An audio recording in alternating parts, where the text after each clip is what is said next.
After Virgon buried their nukes, the leaders of the 12 colonies promised we would never see war of that scale again.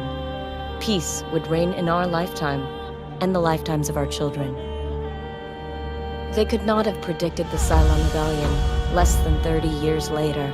The worst conflict in colonial history, and we are at a stalemate. No foothold gained that isn't lost again within weeks.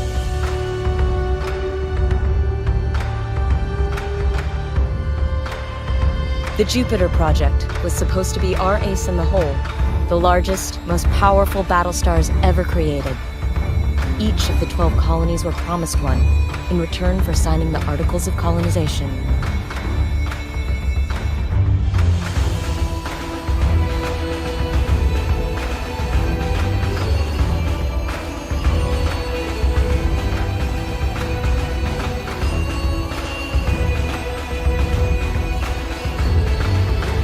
The first, Galactica, was Caprica's crowning glory.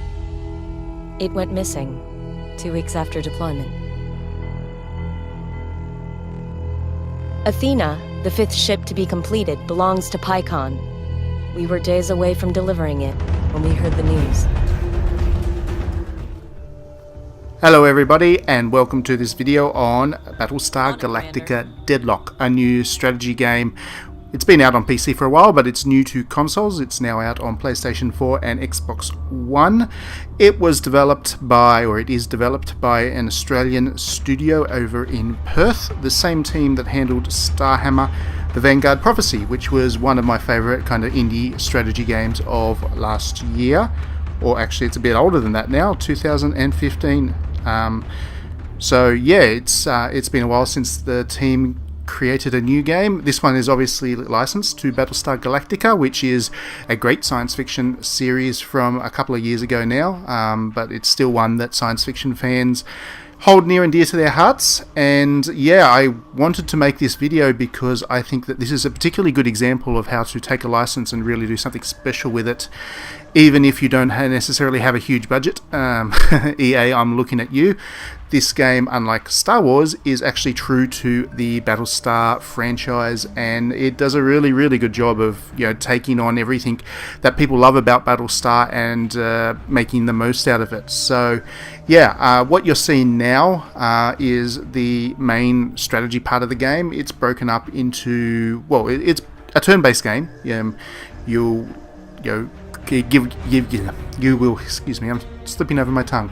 You will give your units orders, and what you do is you give the whole force its marching orders for a turn, and then you watch their actions play out on screen at the same time that the enemies take their turn. So there's a little bit of, I guess you need to kind of guess what your enemies might be doing, where they might be moving, and you need to make good use of the space to counter that. Unlike a game like Fire Emblem or most, I guess, tactics RPGs, it's not your turn, their turn, your turn, their turn. You both take your turns at the same time and then watch the results kind of play out. So it gives the game a different tactical, strategic feel, and it's really good. It's really deep in the sense that you need to think much harder about what you're doing in order to be successful at this game, and it's quite punishing if you're not. It's not the most accessible game, in fairness.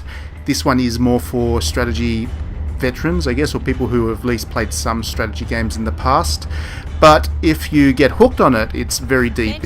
It just keeps giving. For an example, each of the ships actually takes damage to different parts of the ship based on, you know, what's hit. So for instance, if you're hit on the left-hand side of the ship, the left-hand side only is the side that takes damage, while the right-hand side of the ship is, you know, still okay. Same as top and bottom. So what you need to do is try and maneuver around the enemy ships to hit them in the one spot constantly, to really, you know, to accelerate their defeat, their destruction. Because if you try and hit them all over, or you allow the enemy to maneuver around you, it's going to take you too long to take the ship down. Meanwhile, they're obviously firing back at you. So you need to think about all these things as you move around. And at the end of it, when the battle's over, you're rewarded with this kind of recreation of the entire battle, replay, which is a new feature. It wasn't in Starhammer, and it's really, really cool. As you can see, it's dramatic. It has all the music that you'd expect from a Battlestar, and this is where the Battlestar theme really comes through. And it really gives you that feeling that you're in these kind of great space battles, using ships that look very authentic to the Battlestar universe. The enemies being the Cylons for Battlestar fans.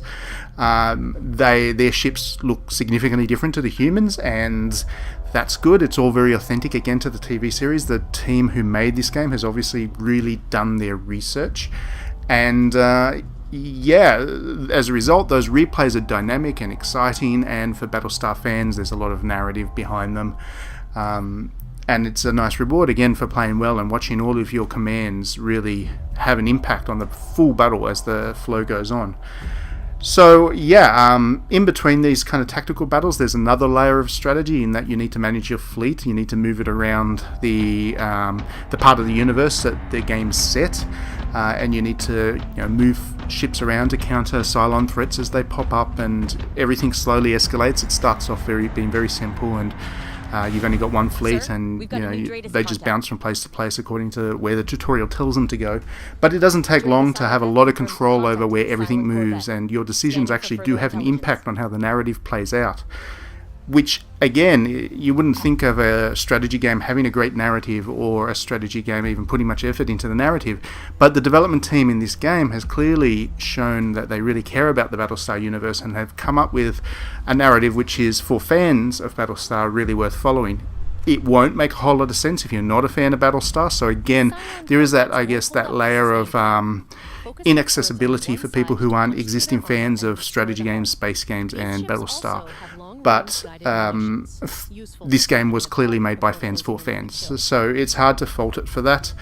And the other great thing about it is, even though this is a very indie game, a very independent development studio created it, it's a small team, it really does have everything that it needs to look and feel like a Battlestar game. These replays are gorgeous, as you can see, and the developers done a really good job with limited budget in making use of space, giving that expansive feel to each battlefield, and recreating the slow but deliberate movement of the ships, and the dynamics as the firing starts and the bullets are going at a crazy rate, and there's all this kind of action going on. The video that I've created here is very early on in the game, and it does escalate quite significantly from here, but I figured that it was already kind of, I guess, off-putting in terms of the complexity looking at the tactics screens. I didn't want to show you a full-scale battle, which may well have put you off the game completely by making it look completely inaccessible. What the game does do well is slowly ease you up to the point where you're handling a big force and large-scale engagements. At the start, you've only got really 2 ships. The enemy's only got 2 ships, then you'll get 3, 4 ships. It takes a long time to really build the force size up, and by the time you get to the large battles, you're pretty much right to handle the game's strategic complexity, is what I want to say. So yeah, this is a game I really love. I've got a review coming for it to digitallydownloaded.net very soon, so if you're watching this video straight after I upload it, it won't be long before there's a full review on the site. Please do have a read of it. This is an end of year game, I guess, but it's nice to see the Aussie games industry really finish with a bang. It's a really good game, and I wholeheartedly recommend it if you are a fan of strategy games. Thanks for watching, and we will see you at the next video.